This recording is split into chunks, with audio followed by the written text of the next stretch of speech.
Friends ఇప్పుడే అందిన వార్త 180 కిలోమీటర్లు భర్తను వీపు పైన మోసిన భార్య అంటూ లేటెస్ట్ అప్డేట్ అయితే రావడం జరిగిందనమాట. సో, ఆ వివరాలు ఏంటనేది కూడా మన వీడియోలో తెలుస్తుంది.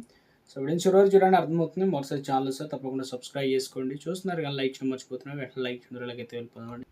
సో, ఎక్కడ జరిగిన సంఘటన ఏంటి అని చూసుకున్నట్లయితే భార్యాభర్తల బంధానికి, త్యాగానికి సరికొత్త అర్థం చెప్తూ ఉత్తరప్రదేశ్‌లో ఒక అద్భుతమైన కంట నీరు పెట్టించే సంఘటన వెలుగులోకి వచ్చింది. భర్త ఆశయాన్ని తన బాధ్యతను స్వీకరించి ఒక సామాన్య మహిళ దివ్యాంగుడైనటువంటి తన భర్తను భుజాలపైన మోస్తూ ఏకంగా 180 కిలోమీటర్ల సుదీర్ఘ దూరం కాలినడకన ప్రయాణించి తన నిస్వార్థమైనటువంటి ప్రేమను చాటుకుంది. ఉత్తరప్రదేశ్‌లోని మోదీనగర్‌కు చెందినటువంటి ఆశ, సచిన్ దంపతులు ఎంతో సంతోషంగా జీవిస్తున్న సమయంలో సుమారు 12 ఏళ్ల క్రితం జరిగిన ఘోర ప్రమాదం వారి జీవితాలను తలకిందులు చేసింది. ఆ ప్రమాదంలో సచిన్ వెన్నెముకకు తీవ్ర గాయమైంది. ఆసుపత్రిలో చుట్టూ తిరిగినా ఫలితాలు లేకుండా పోవడంతో ఆయన శాశ్వతంగా నిలబడలేని స్థితిలో చేరుకొని మంచానికి పరిమితమయ్యాడు. అయినప్పటికీ ఆశ ఏమాత్రం ఆధైర్యపడలేదు. ఇద్దరు పిల్లల పోషణ పాటు భర్త సంరక్షణ భారాన్ని తన భుజాల స్కంధాలపై వేసుకొని కుటుంబాన్ని నిలబెట్టింది.